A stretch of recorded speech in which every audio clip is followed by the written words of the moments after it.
Good morning, everybody. Welcome back to Pinnaku's Hay Farm. Today we are blessed with some beautiful rainfall. You guys can see it on the truck there, the ground. Not really in the air, it's more of a drizzle at this point, but there's water, so that takes us away from cutting the fence line. A couple other projects I kind of wanted to do around here too, going into the weekend, but lo and behold, it's a beautiful day and we're not going to waste it. Also need to take off the brush cutter off the tractor, put back on the blade in preparation for snow, which will be coming soon. Yeah, it is still wet out here.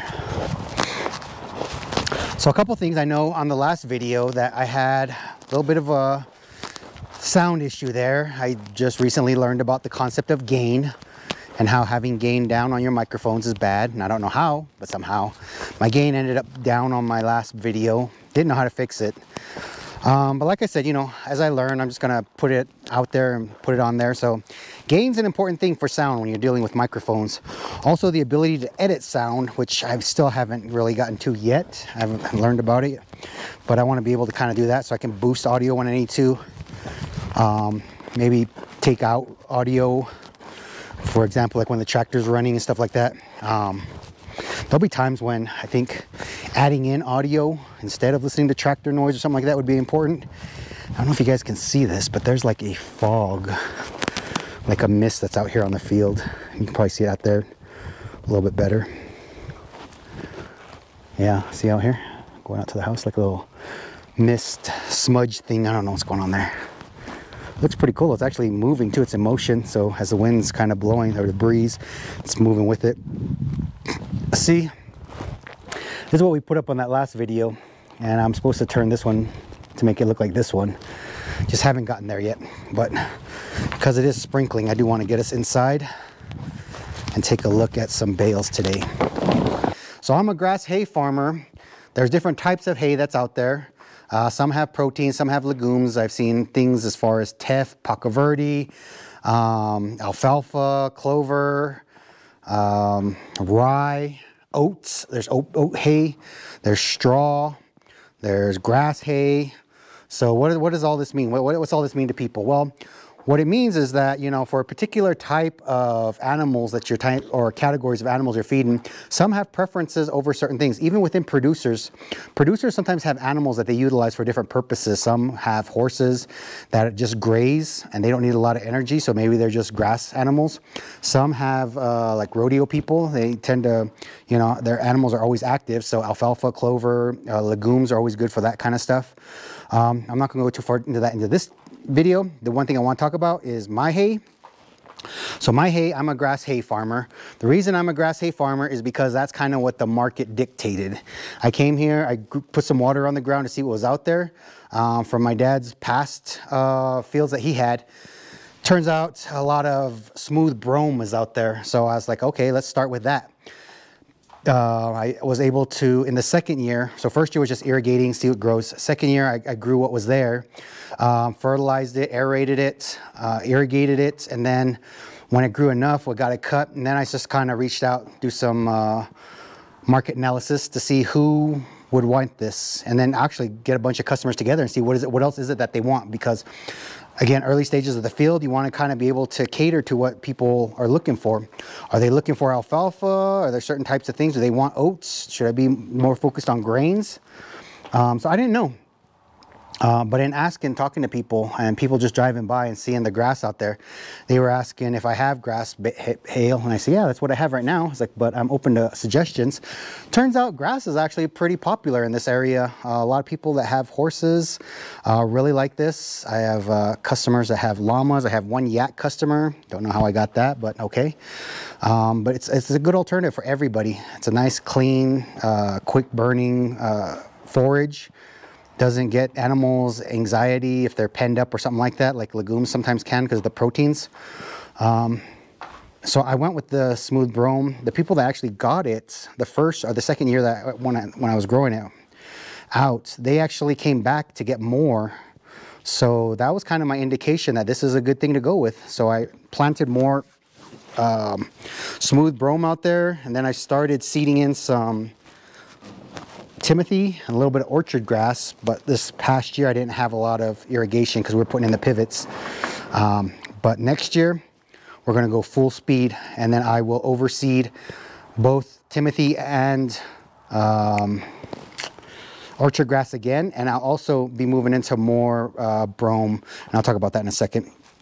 But as we look at the bales here, people always ask, you know, so what's the deal with bales? Bales are pretty predictable for the most part, especially when doing small bales. I do 2-strand bales. That means there's only 2 strands of twine, 1, 2. You'll see in some farms they do have 3. When they have 3 strands, it's a bigger bale, about twice the size and about twice the price tag, but it carries, you know, these average, I think, from 45 to 52 pounds per bale. All right, so what we have here is we have our tape measure. That's right there.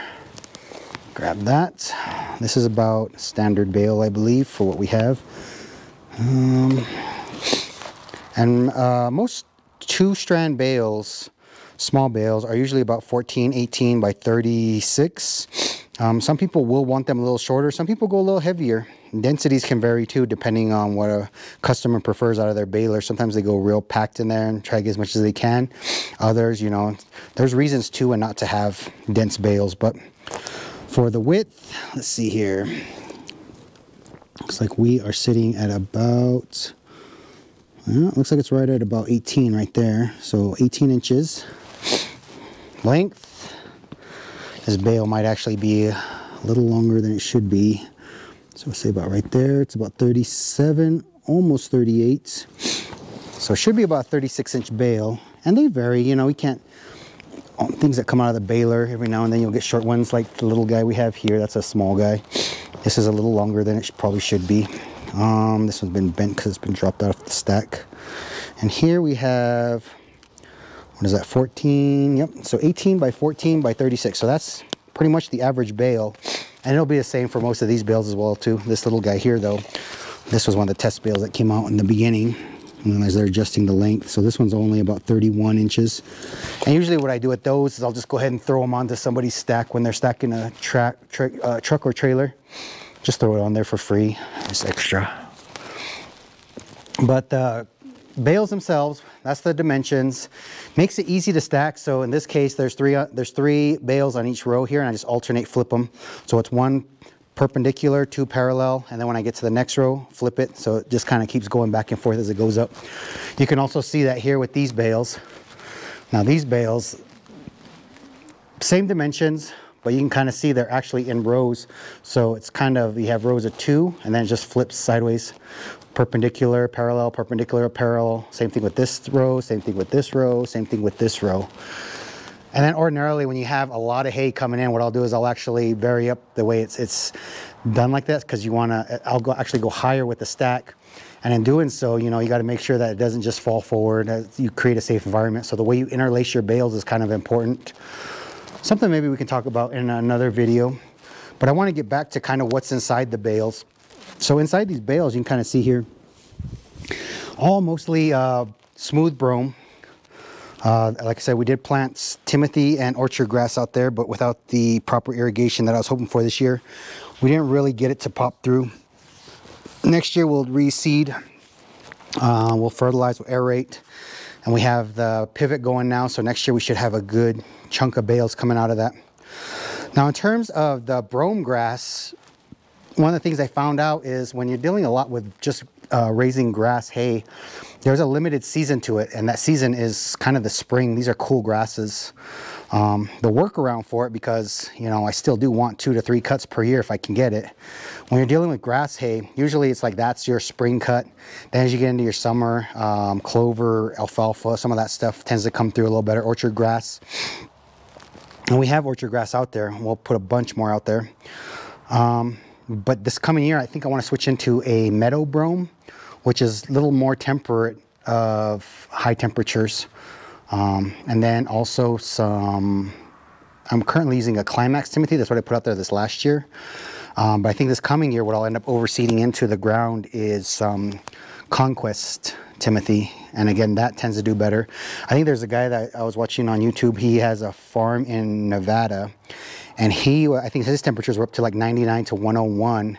And he says that Timothy was still kicking out good yields. So I'll try to incorporate some of that into there. And again, some of that's just to get into that July, August time frame, where hopefully between that, top coat a little bit of fertilizer onto the ground after the first or second cut, and then maybe that should help us stabilize some yield going into the end of the year. Now over here what we have is these are big bales. These are a mix of orchard grass and alfalfa, I believe. But these actually measure out, if I remember right, I think these are 3 by 4. So it's about, yeah, close to 3 by 4. Let's see here. 3 by, yes, that's the end right there. So a little longer than 4 actually right there. So 3 by 4. And then right here, I remember this way when these first came in. These are 3 by 4 by 8 bales. When they came in, I weighed 3 of them randomly, and they came out at about 1,250 pounds. So 1,250 pounds is the equivalent of about 25 small bales. And ordinarily when people buy bigger bales, it's usually, you're paying for the tonnage, but a lot of times people will discount it down a little bit because there's not as much twine involved, it's not as labor intensive to stack it. Pretty much all this is done by tractors, bale spears. You can throw it right onto someone's trailer, back of their truck, and they're off. So it doesn't take as much people as it would to like hand stack something like this, which is hand stacked because it's on pallets. But that's kind of what I have with that. Let's see what else I want to talk about. That's who is inside that. Oh, also let's measure the bales since we're here, and I'll put you down on the tripod for that one. So turn the scale on. Zeroes out, we're good. Throw that on there. And just let it balance there. Come get the camera. So now you can see that the average or the weight of this bale is about 55.22 pounds. So that's a good size for a grass bale. I usually like to have my bale weight around probably right at around 50 pounds average. And the reason for that again is because we hand stack our bales. So when they get real heavy, it fatigues the body fast. And when my nephews are up here helping out, I like to make it to where it's something that we can handle. Customer still gets a good deal for the price.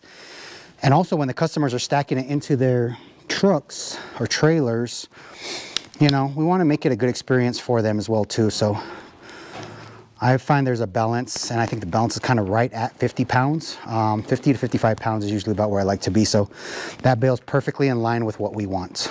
So that's what we have.